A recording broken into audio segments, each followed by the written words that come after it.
Gary Cannalte, Karin Swanson, time for weather calls. You ready? I think so. Everybody's been talking about it. 270-9933 if you have a weather question. And we will start with John in Lake Mills. Hi, John. Hi, Karin. I have a question for you. Sometimes on the weather forecast, you'll say that the winds are coming out of one direction, but on the map, the clouds are moving in a different direction. Well, the winds near the ground can be a different direction from the winds higher up in the atmosphere. So you can get, winds out of the south, but you might have your clouds coming in from a different direction. All right. Sorry for the commotion, but I've lost my earpiece. Uh-oh. So I can't hear a thing. Okay, well, let's go to the next call. Okay. Thank you for calling today. Let's go to Ryan in Stoughton. Hi, Ryan. What's your question? I was wondering about kind of a certified storm spotter. I've already belonged to a group on Facebook, but I was wondering how to get certified. Oh, Sure. Good question. Yeah, the National Weather Service has spotter training sessions. We'll actually put those online on Channel 3000, but keep the date March 25th open. We're going to be doing another Dark Skies Severe Weather Seminar over at Madison College, and part of that will involve spotter training with the National Weather Service, and you'll get certification if you sign up. So what do certified spotters do? Well, basically that means that they've gone through the spotter training, because a lot of times people look at this, oh, there's a tornado out there. Well, unless you've gone through spotter training, is that a ragged cloud? What determines that it's a tornado? And so it's very important that people are certified so that we know that the reports are legitimate, as opposed to somebody who thinks they see something, but we often hear during storm coverage, a certified spotter is reported. Right, and that gives and if we know that the report is coming from somebody who has had training, then we're going to give much more credence to that than just a general report from the public. And it can be even good review if people have had the training in the past to go through it again, just to kind of get those updates and refreshers. And there's also an advanced spotter training course too that even goes into more depth, especially people who want to do some traveling and maybe do some storm chasing. But you also need to know where to be in position to see the storms and where to be safe too. Right. That's very important. We'll announce those dates as they come around. Let's go to John in North Freedom. Hi, John. Hi there. Hi, what's your question?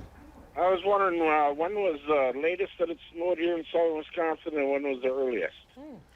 Well, I think the latest date is in May. Does that sound right to you? Yeah, late May. I know we had April 30th of '94. We had almost 8 inches of snow. We also had in 1990 there was like an 8-inch snowfall in the eastern parts of our viewing area in early May.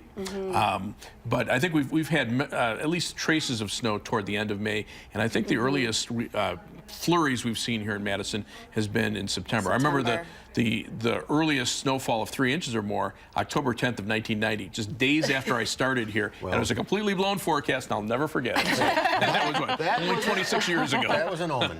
We can admit to a blown forecast.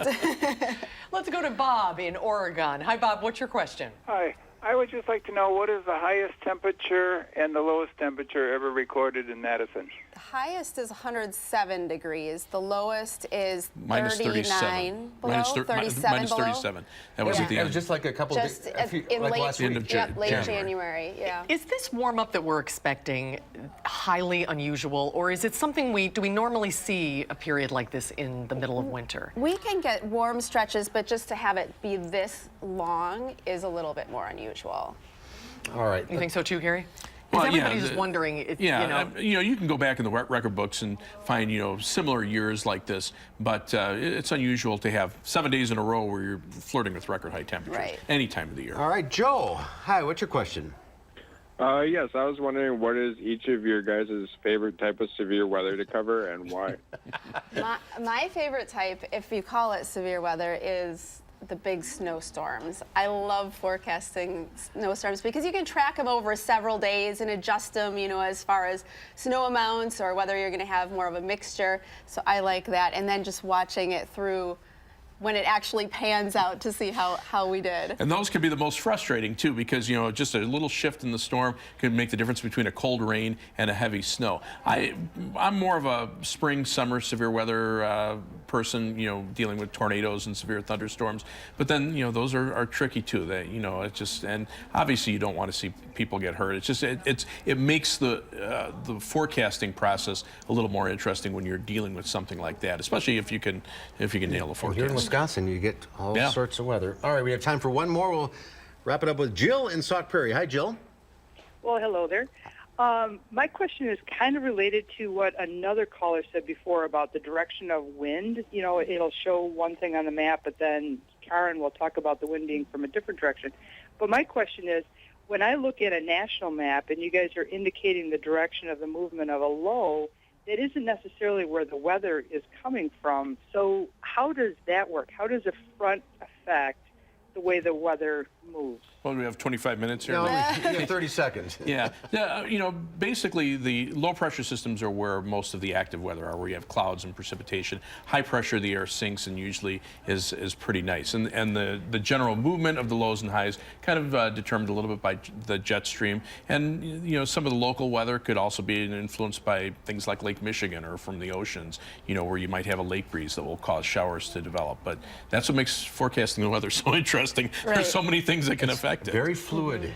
Well, and I know you guys get a lot of guff sometimes about the weather, but the forecasts today are unbelievably accurate. I mean, they really are. You're planning something 3 and 4 days out in advance, and it's usually right on, spot on. Well, hopefully we can continue that trend. Thanks for everyone for calling in. Thank you, guys. We'll do this again soon. Yeah, We'll be thanks for your calls. Right back with a final check of your forecast.